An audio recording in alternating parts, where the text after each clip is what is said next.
And we are live. Let's go. It is Set and Key Media. Key in here on the solo, your favorite big four-headed YouTuber. Today's topic, man, is being fat a choice? Just want to say thank you for tuning in. Before we go ahead and get started, let's get right into it. I'm sorry. There's a very difference between the people who are telling people go out and get fat versus a Lizzo who's saying accept me the way I am. She's not just saying accept me the way I am. She's dressing extremely scantily clad and then saying if you don't think that it's normal for a morbidly obese person to be wearing a G-string in the middle of public, then you're the problem.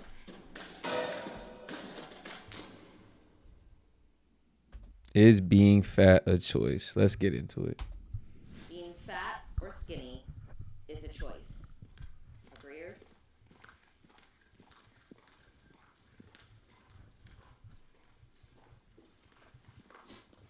Of course, not every factor is purely choice. I don't think that every factor is, but I do think a majority of it is. In most cases, for most people, being skinny or being fat is about willpower.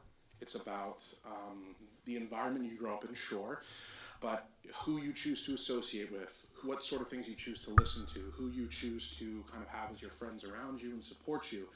All of those things are choices that you can make that will lead you closer towards being one or the other. I know what I do with my body.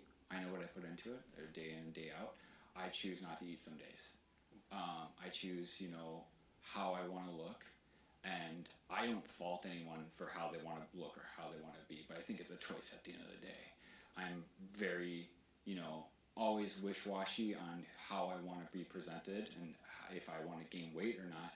But the only person that's going to gain the weight at the end of the day is me and me myself. For me, it's calories in, calories out. Go to the gym, you'll get buff. Don't go to the gym, you won't get buff. I understand that there's genetics that could cause you to want to eat more, but even with the genetics that cause you to want to eat more, the same solution is. Now, yeah, we do understand that some people have some genetic predisposure to certain things that may leave them a little bit more hungry. It may affect their metabolism in this or that way, and they may crave foods more or less than the next person. But, before we just give everybody that excuse, let's also admit that there's a lot of people who are just purposely or knowingly overeating. Calories in, calories out. I think the whole choice is, always determined on who they are. And it's not going to just... Calories in, calories out is huge because there's a lot of people that, know they overeat. But, hey, I mean, you could kind of make up for some of that in the gym. You can kind of make up for some of that by being active. But the people who are really big, extra large, morbidly obese, these are the people that are eating the bullshit all day and ain't worked out in years. And I do mean years. This be a thing done overnight. Yeah. It takes a lot of, I think it's like breaking the barrier and breaking a lot of things, not only your body, but also breaking your mental state. Sure. And again, that depends on who you are and what you want to go through. Disagreeers? Shout out Jubilee I felt like as a toddler for hosting these I conversations. myself as big. I grew up in a very poor home, so where my mom couldn't provide the meals that she could healthily. So when we would get like free meals, even then it would be like canned food, and it'd be like very much food that's not as edible. It was food for us, yes, but then I felt like once it reached a point where I was old enough to try to make my own choices, I made all of the wrong choices. I wasn't eating, and I was only eating like grapes and lettuce, and that was mainly because I was in a sport, and that sport just worked me out so hard. And it was to the point where I just was scared to eat. I didn't like it. I would only drink water. Well, to that point, when you are doing sports, you should be more concerned about your diet than if you weren't, an athlete. You need to be performing at your top level, doing the best you can. So was her diet of grapes and lettuce probably the best for her? No, but she kind of got away from being conscious of what she was eating. I kind of like where her head was at when she was eating grapes and lettuce because she was being conscious. She was thinking about what she was eating. That's where a lot of us kind of make that mistake because we're not even thinking about it. When you were eating grapes and lettuce, were you thin? I was the thinnest I could be. Were you still big though? I was still big, but that was the skinniest I've ever been, and that's coming from somebody who was only eating somewhat salads that are just fruit and lettuce and water and maybe ice right before a practice. Do you think that right now you would not be capable? So she literally wasn't eating. Like, she was not eating pretty much. She just said she was eating grapes, water, which is water pretty much, lettuce, which is water pretty much, and ice, which is literally water. Like, bro, what? Of becoming a thin woman. I possibly would be capable of becoming a thin woman, but since I was young, I was supposed to get blood tested probably when I was very, very young, and I never did. And they had mentioned that it could have been because of my weight and how that connects with my thyroid. I never made the connection, and I never had like that, like leaning parent to be like, go and get checked out, go and do this. Like, your weight is probably not your fault. It was always like, your weight is your fault, so that's your issue. I mean, I also struggle with, thyroid and my own blood issues. I'm not quite sure, but I do see an endocrinologist and I go see a doctor. And yeah, I can attest to this. I got personal experience. I got a family member who has a thyroid issue. I think hyperthyroidism to be exact. And yes, it does affect your weight, your metabolism, but that's not to say that you shouldn't still be working out. You shouldn't still be eating healthy, and shouldn't still be trying to do everything you can to combat whatever hyperthyroidism or whatever sickness you might genetically have. It's a choice to do the requisite steps. It's a choice to go grocery shopping instead of going to fast food when it's easy. It's a choice when you're grocery shopping to go to the outer aisles and like not go into the bread section and not go into the junk food section. These are all choices. As a disabled woman, I can't do a lot of the things that people say, calories in, calories out, oh, you gotta go work out and exert it. A lot of the things that are typical, oh, this is how you lose weight, put me in the hospital. I have to navigate weight differently. I have to look at it differently. My weight is the way it is because of medication, because doctors put me in this position. And I had to learn, okay, am I going to be so hateful? Now, I'm not saying she's lying, but when people tell me things like this or when I hear stories like this, I'm so curious of the timeline, right? The history. Like, have you always been large? Have you always had a disability? Or was it something that kind of developed because of your weight? Because I know people who got a bad ankle, but low key, the ankle wasn't that bad 200 pounds ago. You know what I'm saying? Full of my own body that I am going to back. Got a bad knee. Like, yeah, bro, you're a couple 100 pounds overweight. My knee would be bad too. Keeping myself from eating things that I should be able to eat. You should be able to have a balance. You should be able to go into the junk food aisle like other skinny people do and still not have to worry about gaining 20 pounds. But I don't think skinny people go into this junk food aisle. They certainly do. I think you guys, well, I'll say she is kind of misinterpreting skinny people going into the junk food aisle for a snack that they might have once or twice out the week. Or there are some skinny fat people, but let's just speak in general because that's where she's attacking it. I think she's misinterpreting that as skinny people going into the junk food aisle for a snack or a cheat meal versus fat people going into the junk food aisle. And man, they're probably going to eat that by the end of the day. A lot of junk food. Yeah. I mean, my DoorDash would tell you otherwise. There's a thing called set points. There's a ton of research on it. That your body likes to be at specific weights. It likes to be in a specific way.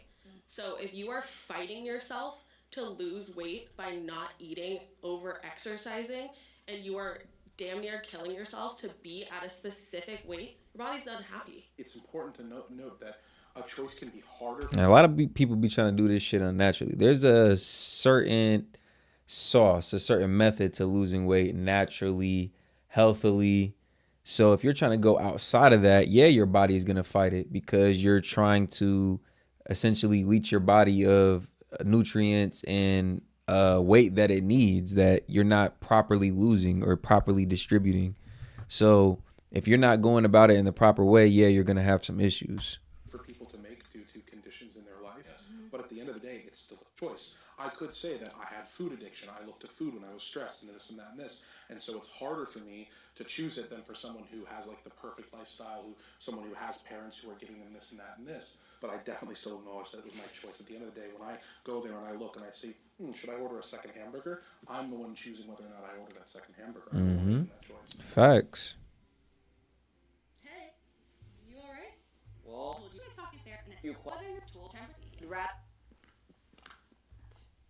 Can the agreeers please step forward? So the question was, I would rather be skinny than fat.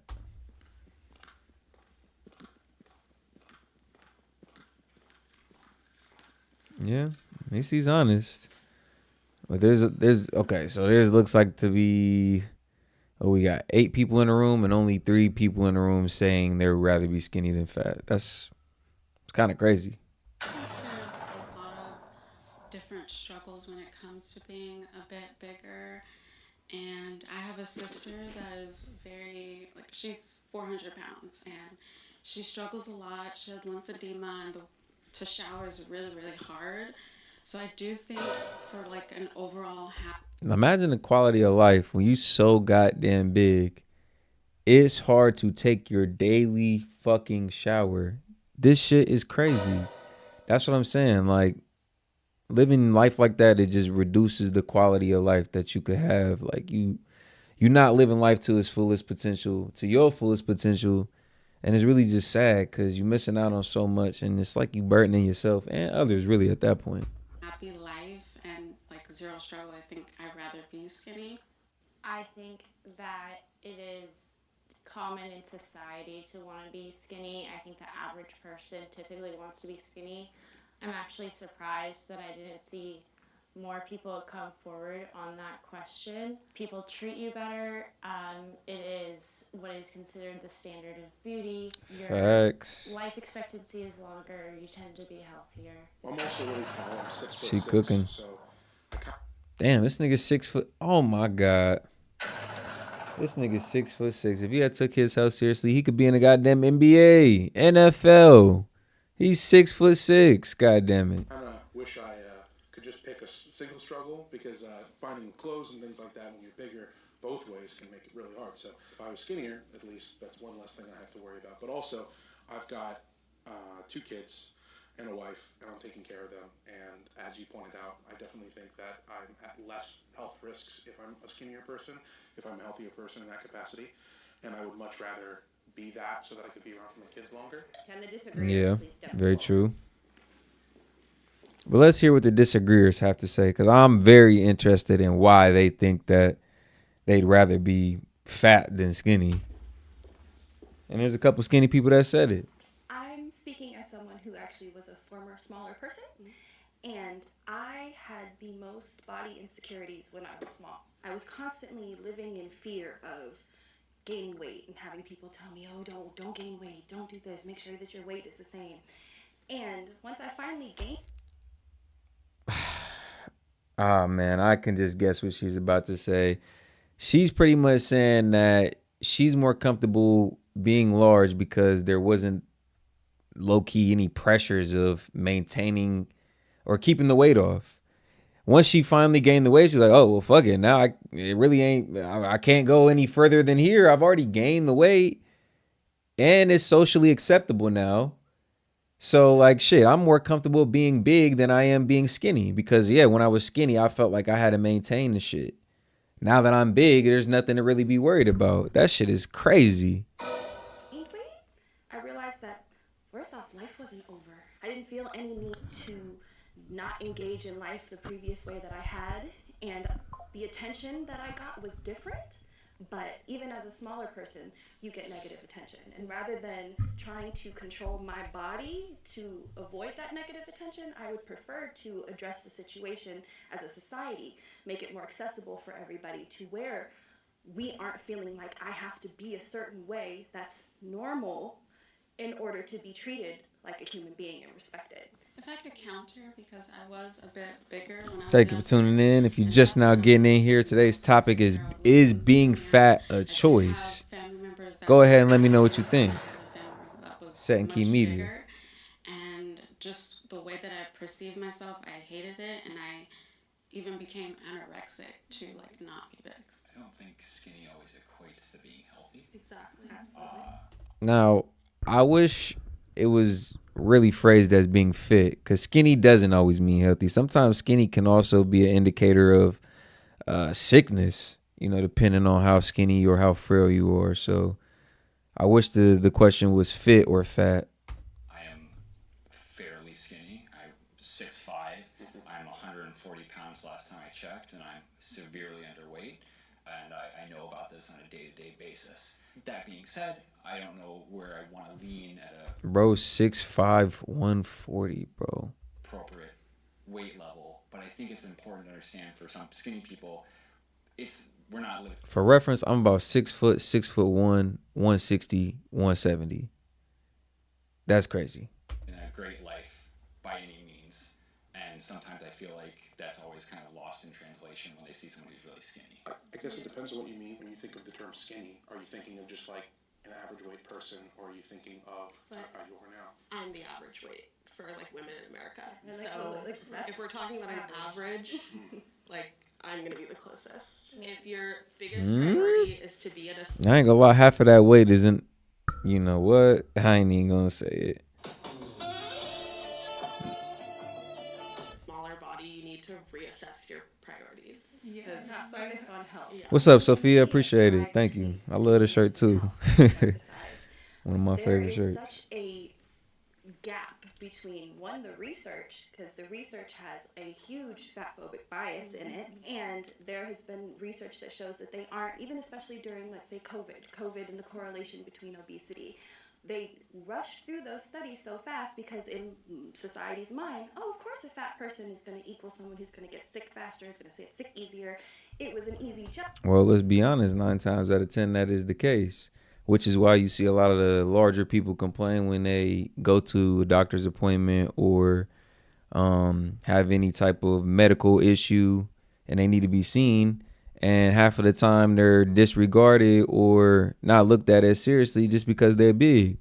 And the doctor just tell them like, look, you got to lose some weight. And they're like, no, but I swear my heart hurts. And like, bro, you got to lose some weight first. Like, then we can figure out what it is. And yeah, a lot of larger people will tell you that's been their experience. They'll have a real issue going on, but it doesn't get diagnosed because the doctor really can't see over them being an obese person. So they didn't do all of the testing that they were supposed to do. They didn't check their bias. So by saying the study is biased, you're saying that the study didn't account for the variable that obesity may also take a factor into. It's just that there's so many variables in humanity that these pharmaceutical companies can only account for so many during their trials. And that doesn't necessarily mean that they're biased. However, if you want to talk about bias in studies, actually recently we've been doing the opposite. So for instance, a lot of our studies have been based on BMI, and so we've been showing that fat people aren't necessarily extremely unhealthy if we look at people with a certain BMI. Pretty much the statistics, or not even the statistics, the analytics and how we look at this shit nowadays is even being changed to fit the fat acceptance model. Like, I'm telling you, bro, this shit toxic as hell. They got it to where now she just explained to where the metric in which they base the BMI on is now changing. So yeah, of course, like a larger woman now kind of still fits inside that BMI radius of where she should be at. Like, but ultimately she's still an overweight woman if you were to look at her. Like, they changing this shit just to fit and make people more comfortable in the size that they in, even if they fat. And it's toxic as hell, low key. Cause people know they overeating. People know they need to lose weight. But if society accepts this shit, then what's the point in changing? However, bodybuilders also have a really high BMI, and so they get. Bro, that's some. What's up, Capital? That's some shit that a fat person would do every day, though. Every day, and not work out, and then wonder why they fat. Be trying to compare themselves to their skinny friend, but don't be seeing what their skinny friend be doing at the gym. Or don't be seeing that, okay, that one time I went out with my skinny friend, he ate the same shit. Like, bro, that was his cheat meal. Like, what the fuck? Counted into that category until it wasn't until very recently that they equated for that mistake and it shows, oh my goodness, being fat is actually extremely unhealthy, like way more unhealthy than we ever realized. You can't gauge health by Yeah. looking at somebody. Yeah. Like, none of my health issues, all of them precipitated my weight gain. But I always get assumed, oh, don't you want to be skinny so that you don't have a cane anymore and you don't feel the way you feel? And it's like, no, because I have lupus and I'm always going to feel like this. Like, I have CRPS. It's going to deteriorate. It's going to continue. Now, again, we get that there are people with genetic predisposure to certain illnesses and shit like that. We already covered that. So the shit that she said has already been covered. We talking really about the people without that, who are just large, have been large, and don't feel the need to change because, like, oh, I'm comfortable in my skin. I don't think there's an issue. I don't see why I should have to change. Oh, girl says something like, oh, if you try and lose weight, your body has set points that it doesn't like to it doesn't like to fall underneath a certain weight. So if you try and lose weight, it's gonna fight it. Like, no, it's because you trying to do some goofy shit like a grape and lettuce diet. Like, what the hell?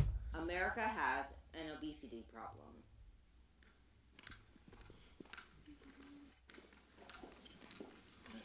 Oh, absolutely, you can.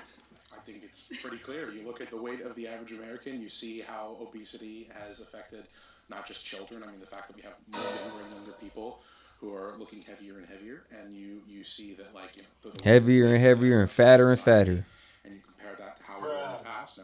Now, not that we should always, you know, we shouldn't compare ourselves to the era of the Great Depression when people just couldn't find food, of course, but people are heavier now in an unhealthy way, and people are eating unhealthy. They are eating it through unhealthy access to. And I'm seeing more like super fatties, like no funny shit. Like, I'm seeing more like 300-400 pounders. Like, it's getting weird. Like, why are there so many of those, like, y'all walking around? It's kind of weird. Like, not even to shame y'all like that, but like, it's becoming like too common. That'll be some shit you seen and you'll be like, damn, that's a big motherfucker. But now I'm seeing them like more and more. Like, come on now.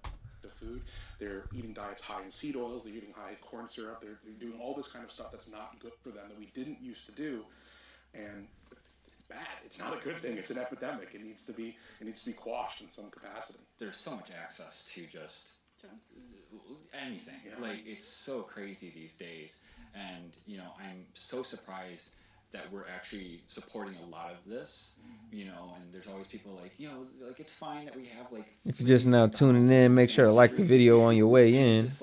Today's topic is being a fat person a choice. About that is so many people. Let's talk about it. Just see the profit in it.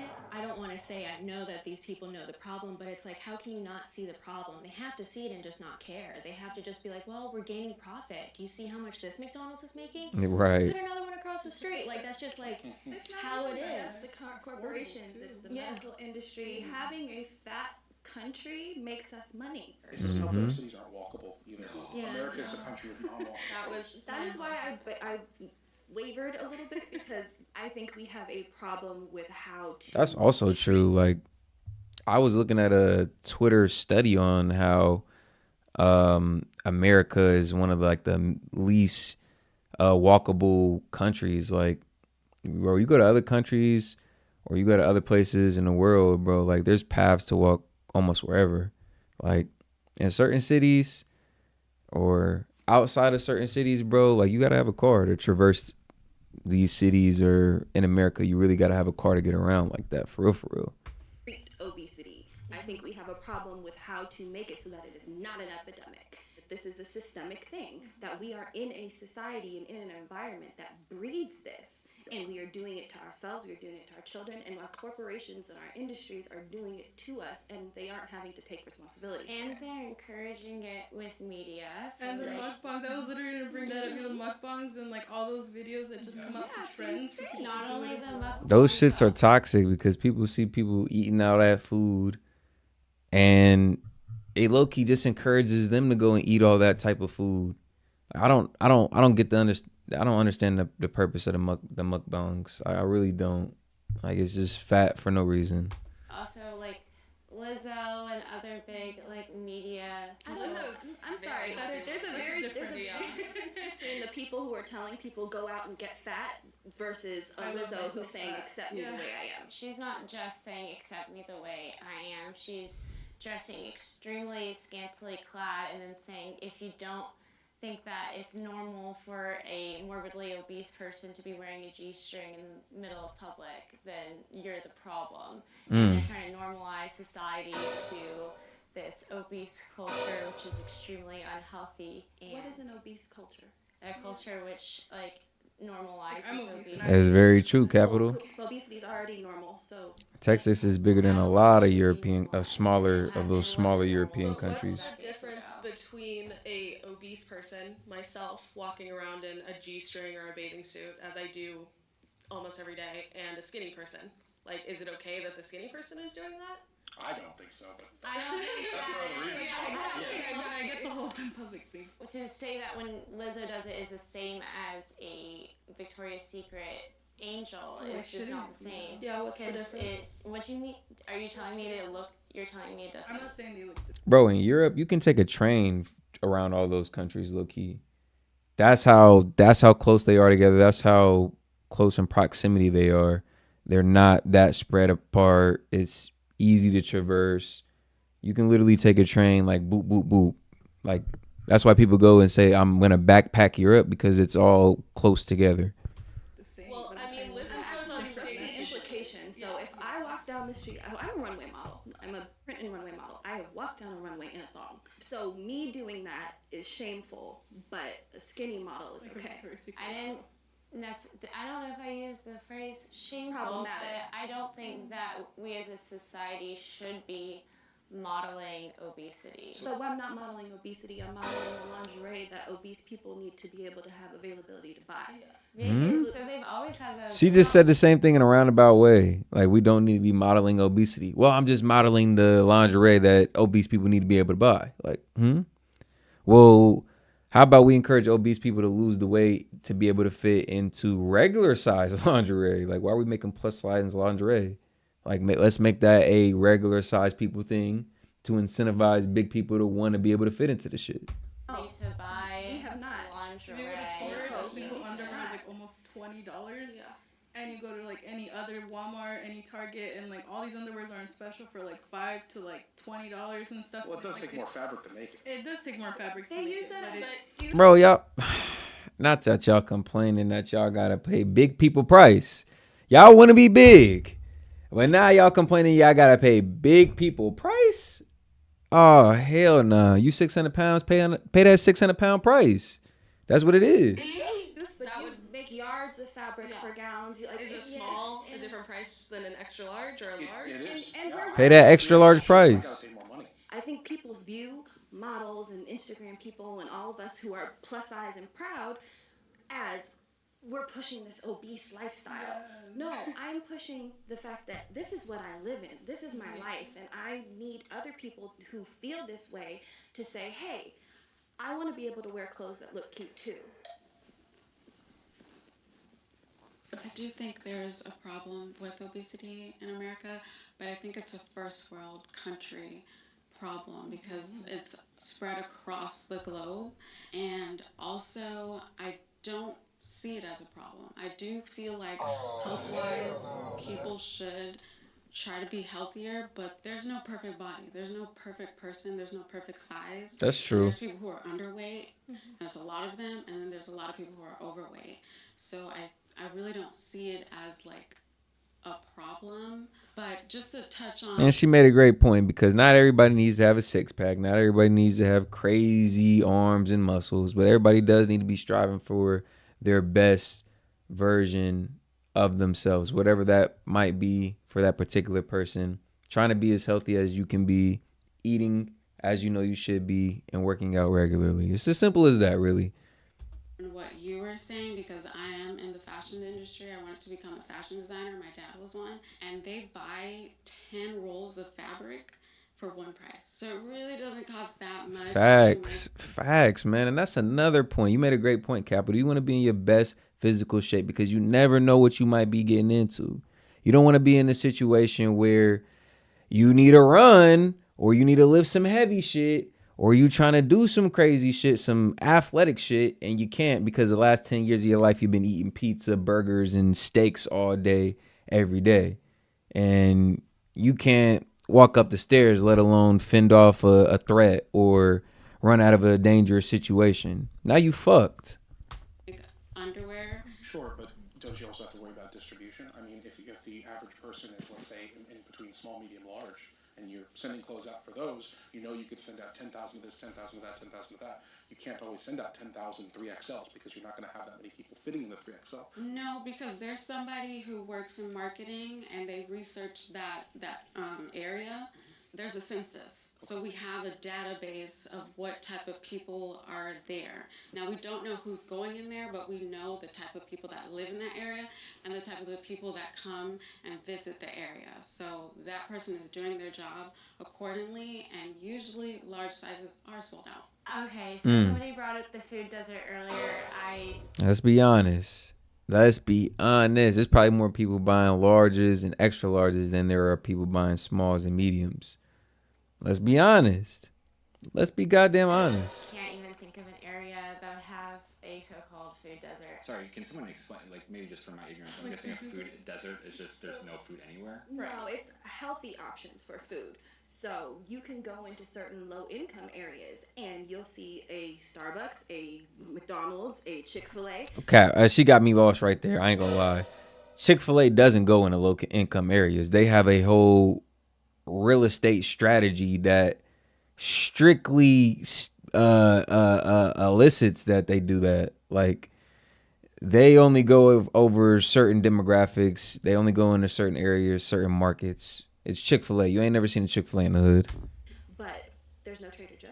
A food desert, actually properly, there isn't any, like for a long period of driving, there's one gas station and a liquor store. Then you have to drive 2 more miles to hit the next grocery store. But with the food desert, it's not just that there can be a grocery store there, but if I'm making minimum wage, I'm not going to spend all of my money on what is going to last me 2 meals versus what's going to last me an entire week. Yes. Or if I Make want more tea. money. Make more money. And this is kind of where I get on some of that set and key media toxic talk shit. And I say, yeah, you're not going to be able to afford the better things, quality food, shit that isn't literal poison. If you're fucking broke as shit, you got to make some more fucking money. Whatever that might be, if it's getting a second job here or there, you got to make more money to do better for yourself. They putting all type of bullshit in the food. If that's what's available for all the low class, low income people, then you got to be a step above that. Get the food without the bullshit in it. Yeah, I have specific things. Make that I more have to fucking money, choose right, to buy Capital? versus what I can't buy. Yeah, so I'm born and raised in Colorado. In the outskirts, there's so many small towns that you don't even know that they're there. Most of them you won't see on a map, but if you're from there, then you'll know, and they all have to drive a decent amount to be able to go to an actual grocery store. But how often are you going grocery shopping? Maybe like once every 2 weeks would be typically normal. So you have to do a drive My once family, I go every. once a week. So you're making a drive once a week, once every 2 weeks. This is Not also a lot of people saying have drive. access to the Yeah, like what time. if I don't have a car? I was like, I don't even. Oh, I don't have a car. I don't have any money. Oh, it's too far of a walk. God damn, bro. You don't have.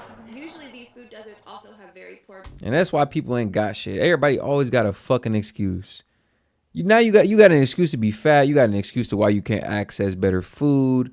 Oh, I don't have this. I don't have that. They put the good food on the other side of town. Everything in my side of town is bad for you. Like, come on, god damn it. Public transportation options. Yeah, So I can you are imagine. left with people who are stranded. Yeah, but then what are they eating at all? Yeah, Unhealthy crap. Like, No, but how are they surviving Like, at they don't have to all? drive through. They don't got a car to go. Yeah, exactly. They usually. Man, cook that shit. We got Walmart delivery now. God damn it. I ain't hearing no goddamn excuses. We got Kroger and Walmart delivery. They will bring this shit to your house, even if you stay in the hood.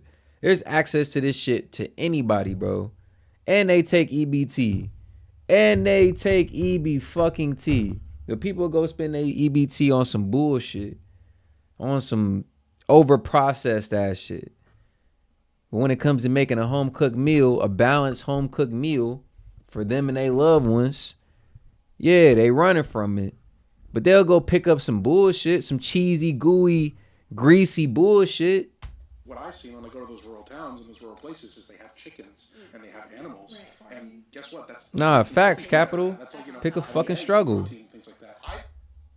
Cause motherfuckers want to list all 10 of this shit, like all 10 of these things, like you can't cross out 9 of them just from fucking trying. Like, okay, I'm sorry you live in the hood. Whole Foods might be 25 minutes away from you. Bro, there's so many other options for some quality food, though. There's so many other options for some quality fucking food. Pick a fucking struggle.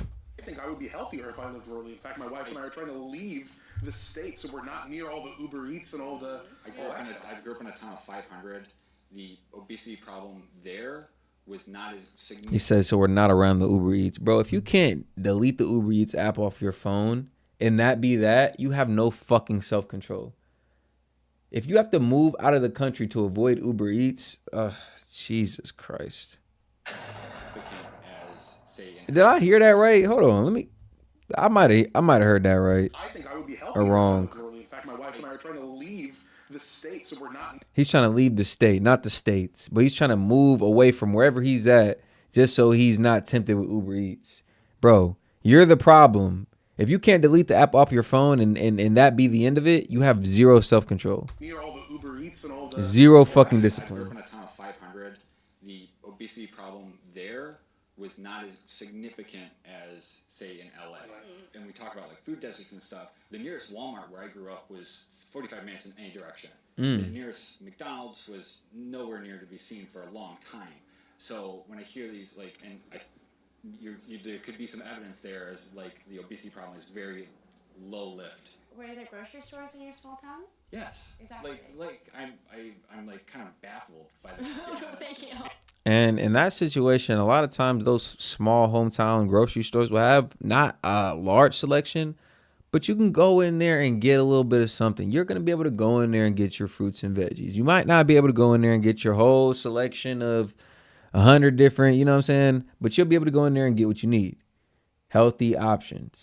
Maybe I just need to go out there and like experience the food deserts, but like there was grocery stores where I grew up. Just because we lived in the middle of nowhere doesn't mean we didn't have access to food. And actually, and I have to agree, we did have access to healthy food. Very healthy food all the time. I don't think this is big of an issue in my personal opinion. They're going to have some fruit. They're going to have your oranges, your strawberries, your banana. They're going to have your fruit. Maybe, like I said, not all your shit. You ain't going to the superstore. You're going to the local market. So think small, but they're going to have options for you.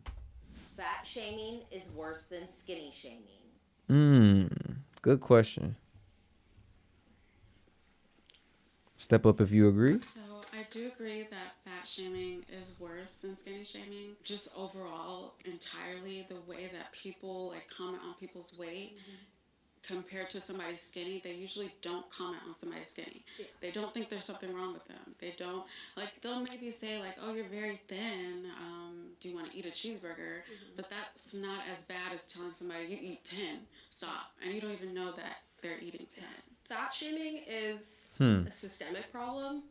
Oh, you're boy. Not get a job because you're too skinny. Skinny bodies are praised in our society, whereas fat bodies, like, I don't get it as often as other people, but I get a lot of comments on my Instagram that are saying, like, you're really beautiful, but you would look a lot better if you lost 50,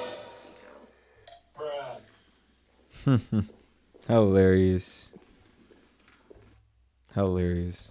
Something that I always get a lot of comments on is my masculinity as a man because of how skinny I am. It's always something that I've always kind of dealt with. My favorite comment is always, I look like a sickly, ill Victorian child. And that's horrible. Sorry, I'm going to laugh. No. I don't. It doesn't bother me as much. But this idea that skinny people can't also get these kind of comments are just kind of mind blowing. That doesn't mean that. And that's very true, because I used to date a skinny or thin female, respect to the young lady. And yeah, she did get some comments about her weight, and it was really unwarranted, for real. Really, a lot of times rude. And people would just think that I guess skinny people could take it, but it's the same. It's said with the same energy that any type of fat shaming comment would be made in. So I think it's on both sides. People need to be a little bit more considerate. Like, yeah, we want people to be healthy, so gain weight if that's what they need to do, or lose weight if that's what they need to do. But have consideration for the individual. Don't just be going up to random strangers and be like, lose weight, fat ass, or gain weight, you skinny fuck. They're, you know, the one side is getting worse than the other. I think that they're both sides getting piled on, just at different varying degrees. I think we're conflating two things as well. So there's a difference between fat shaming and fat discrimination. Fat shaming is an aspect of fat discrimination, but some of the things you were touching on are specifically societal and systemic fat discrimination that goes into our medical system. It goes into employment. It goes into all of our civil rights. As fat people, that skinny people don't necessarily have that same issue. And I come from cultures where they straight out called out skinny people. Oh, you look like bones. Oh, flaca. All of that. So I watched my cousins go through it. I went through it when I would get too skinny. As people, we are just too scrutinized when it comes to our bodies. We don't let people live. But I think that's like the point you said. You were called skin and bones when you got my cousin. But your cousin. So people using shame as a motivator to get your cousin to not be too skinny. Shame as a motivator is a powerful tool. So the reason I sit over there is fat shaming worse than skinny shaming. Well, you could argue that shaming somebody in order to motivate them towards a healthy lifestyle is actually a good thing. Now, I have a lot of empathy. Now, that's where I come in and I have to make my point, because I kind of agree with that. I think that if you have a friend, and this is, again, strictly dependent on the relationship you have with the individual. You shouldn't be going up to strangers or people you aren't close with and commenting on their situation because you don't know what they may or may not be doing behind the scenes. But if you got a friend, a close friend, and you know that they talk about losing weight, but you always see them eating some bullshit, man, yeah, you should be shaming their ass. Like, bro, come on, bro. Another cheeseburger, nigga. Like, ain't you say you was going to the gym? Bro, you're not a good friend if you're not doing shit like that.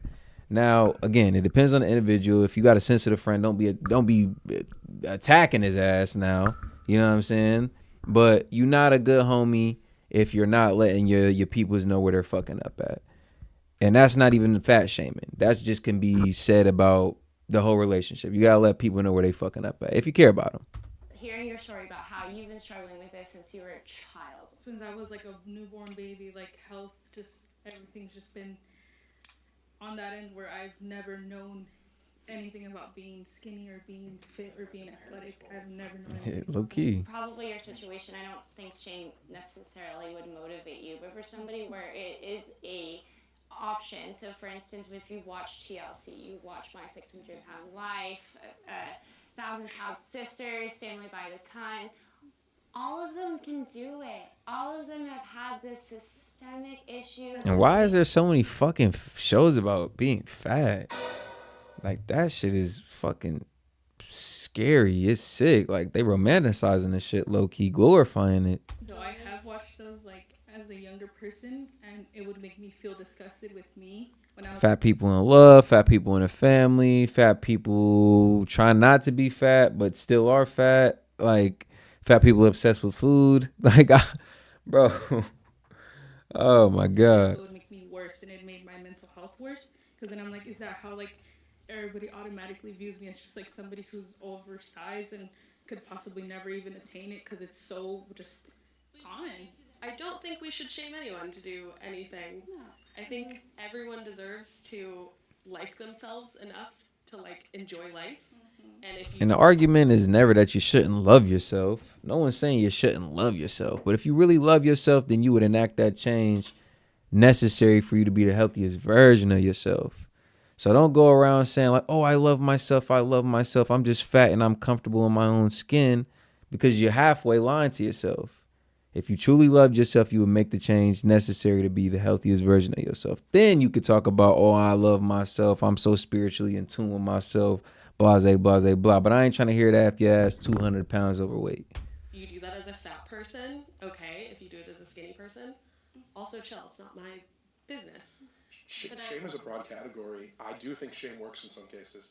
I Facts. think that there has been good fat shaming towards me and bad fat shaming.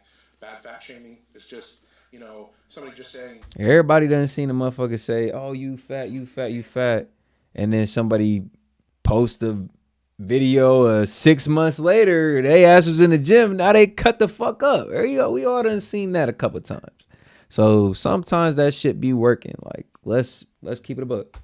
You're fat. Things like that. That doesn't really work. But what does work is somebody looking at me and saying, "Don't you want to be around for your kids?" And that worked. I don't think That that works. Yeah, like, do you consider that I think that's shaming. I think that like you should lose weight to be around for your children. Fatty.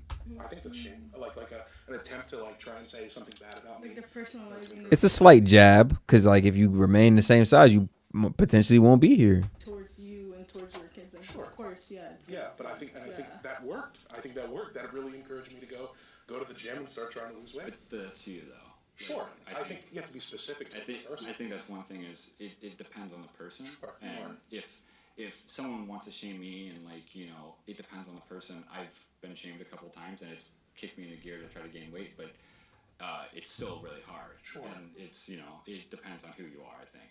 When you were making a comment about people questioning your masculinity, I get the question of actually looking like a woman all the time, and it's always in play. I always get compared to like male characters, especially when I don't wear makeup, and that's because I don't have boobs, and I can't help that, but it's definitely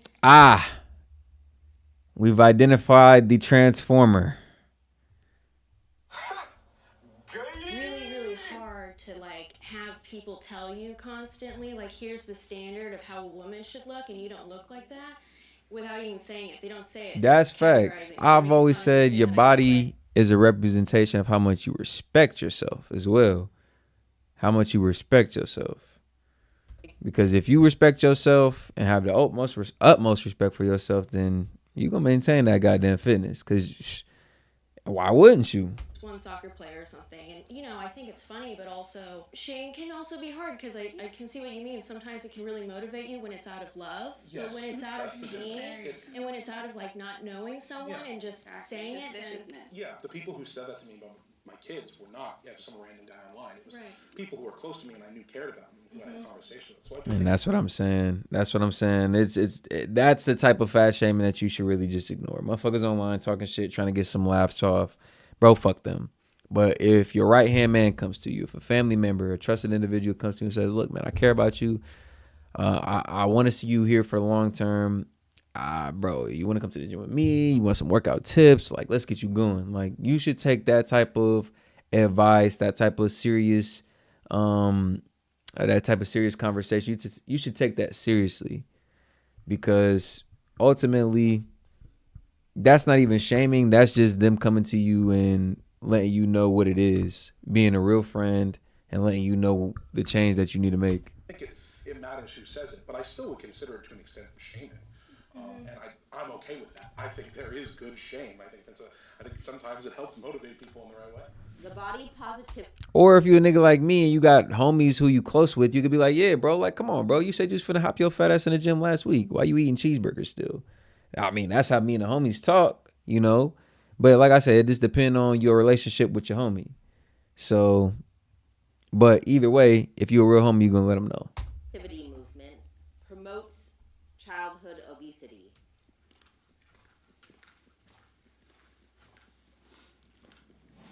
Positivity movement promotes childhood obesity.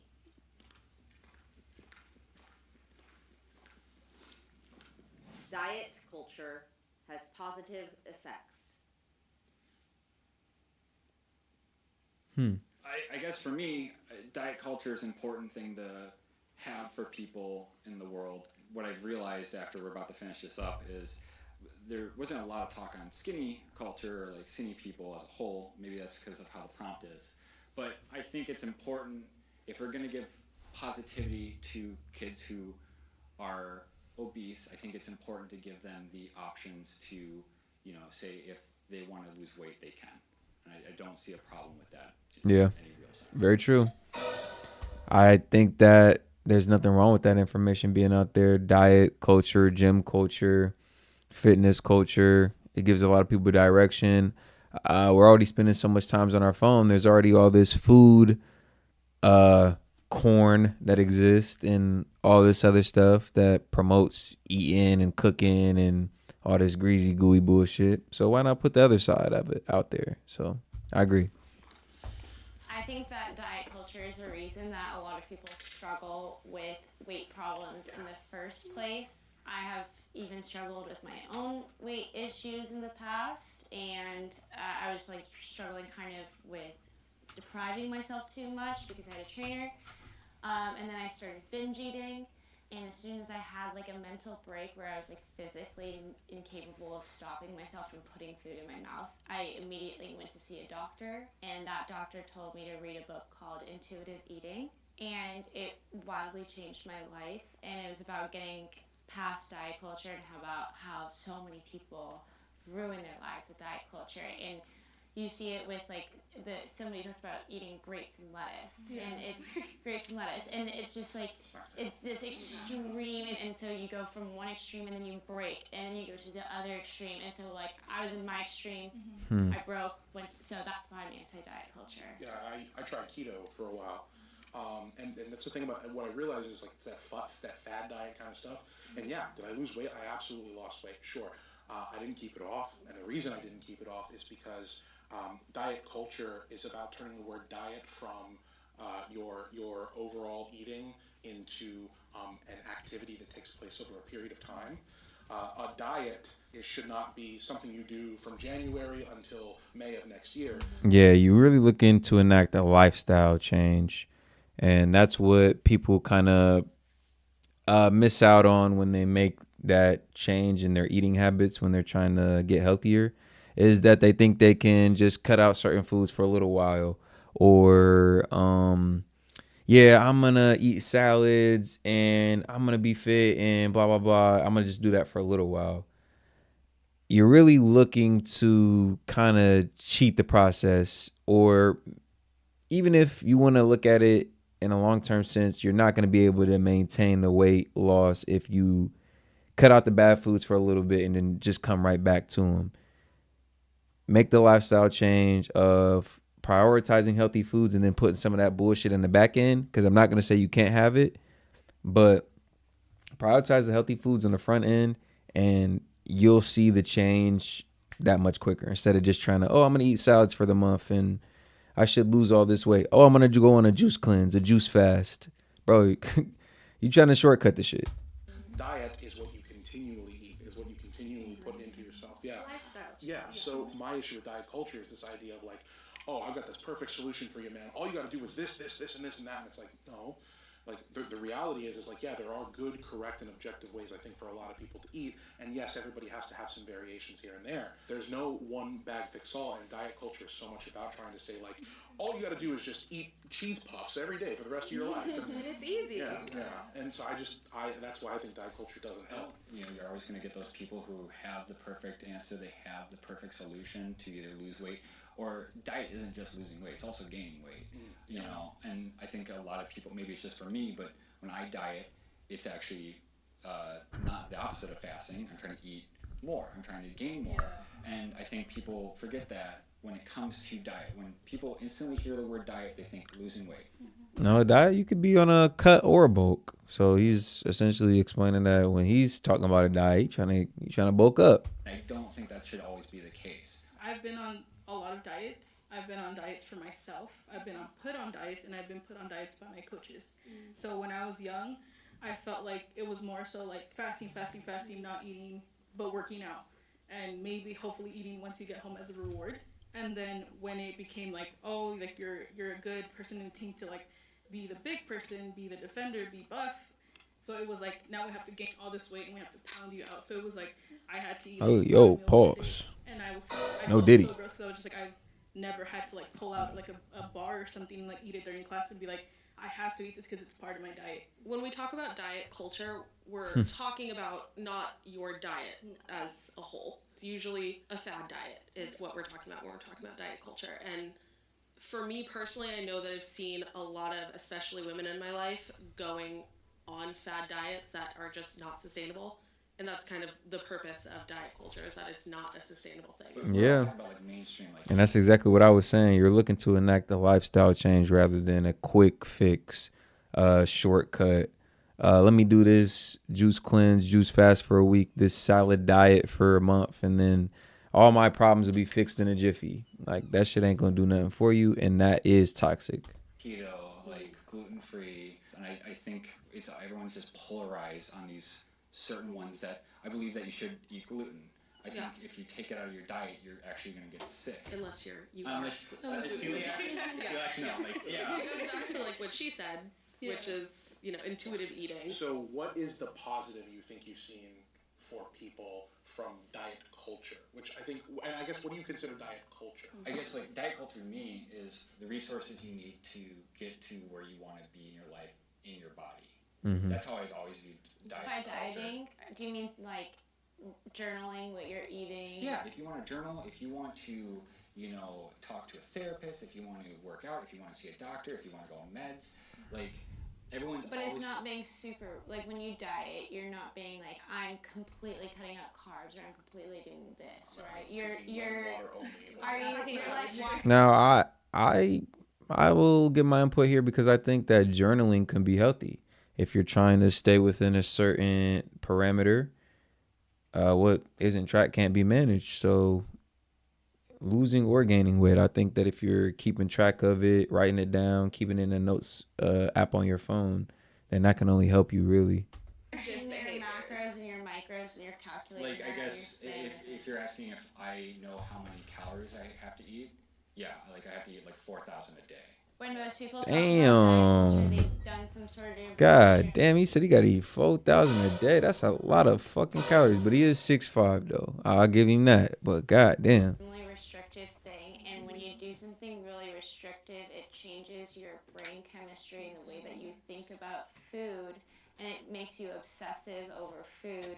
And then, but it sounds like the way that you're doing it is extremely healthy because you're not depriving your body of something. But isn't that just goes back to like you guys are talking about the extremes of diet culture? Diet culture is one thing, and then a healthy lifestyle, Having a and healthy intuitive diet eating, is I think, different. are two different things. All right. I personally don't think of living a healthy lifestyle as a diet. You've been in like model spheres. Do you see diet culture? How has it impacted space? There was a point in my life, like when I was a junior in high school, where the person that I was with at the time, he's like 6'6" and super tall, and so the mom was like, hey, like my son is gonna go audition to this big agency, which is still big to this day, and you should come. So I went, and I weighed 115 pounds, and I was a D cup, and they said I weighed too much.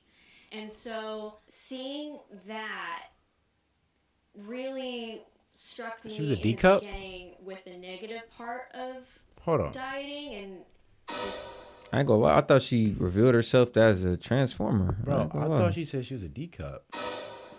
I thought earlier in the show she revealed herself as a transformer. Oh, Lord. I'm all types of confused. kind of went into this Who are spiral of like, Oh God. okay, well if I'm too big, then what are people doing to not be this size? Like how can I make it to do what I want to do if this is my limitation to it? It took years later to realize, like, shit, I was really disciplining myself for no apparent reason except for this underlying feeling from years ago that I could never get rid of. When you're talking about like discipline, I think it can be really positive with dieting and like intaking your calories, but for me personally, and I'm a very specific case, seeing those numbers and knowing that I couldn't achieve it because I didn't have the appetite was also just so saddening to me, because reading the bare minimum of what a woman needs 5'5" at my age, I was like, that's not that much, and I still couldn't eat it at the time, and I'm like, what's wrong with me? Yeah, and I've talked to a fair share of people who are skinnier trying to gain weight, and you wouldn't believe how much they struggle. Just how you have, as a viewer, you might have the problem, you fat ass, you might have the problem of overeating. They have the problem of eating at all. They struggle to have an appetite. You can put their favorite meal in front of them, 2-3 bites, they done. So that is, I feel like, something that isn't considered as much as overeating, is the people who struggle to eat at all, struggle to have an appetite. There's different ways to motivate people, and one of them is bad. I'd rather have that anger, problem. And Truly. I'd rather have that. Yeah. Shit, I feel like I stay healthy. All that accidental intermediate fasting you doing. Yep. You staving off some of that bullshit that you would get if you was just eating all this other shit that everybody else is. Oh, God. I feel like a lot of the diet culture, whether it's for positive or negative, is just trying to gear into that. And, you know, I just am more about being healthy. I hear diet and I think of something that's positive, and it's been positive to me. Mm-hmm. And you know, it's something I'm always trying to achieve. I guess like if we were to redo the same exact question, I may hesitate. I feel like everybody should have a diet. Yeah, and I was just making a point. I think I might have said it right before you got in here is what people really need to enact is a lifestyle change. Because diet, I do kind of attach that to it being positive, but it kind of has the underlying feeling of it being something temporary. Yeah, and here's the problem with a diet though. It's like when bro say he ate like 6,000 calories, I'm like, bro, I don't care how tall you are, 6,000 calories, like, dog, you're eating more than NFL players at a certain point. Oh, I think it was 4,000. I think it was 4,000. Even then, yeah, bro, we're at least like 6 feet, and we only need about 2,000 to gain muscle. That's what I was saying. And he's 6'5", 140, by the way. So he probably need like 500 more, 2,500. He'd be good. He don't need all that. Dog. It's like crazy. You need 4,000. Like, bro, if I'm eating 4,000 calories, bro, I better be in the Marines. He's severely underweight though. He's probably supposed to be closer to 200 pounds. Ooh, damn. He's 140 pounds. Ooh. I guess I'll never know, but hearing these perspectives were really good because I probably didn't know as much about the extremes. I want to thank all of you for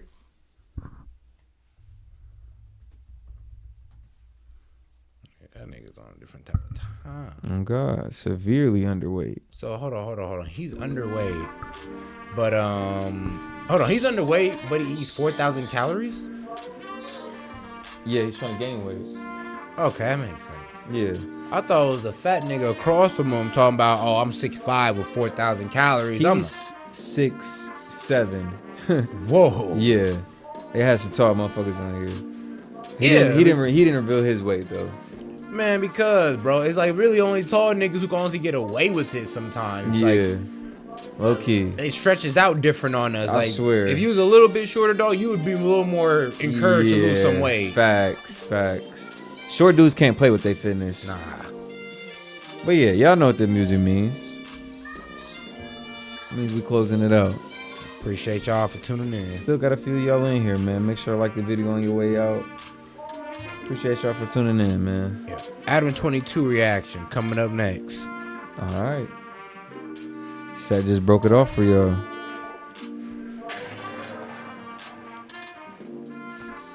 Adam 22. New reaction.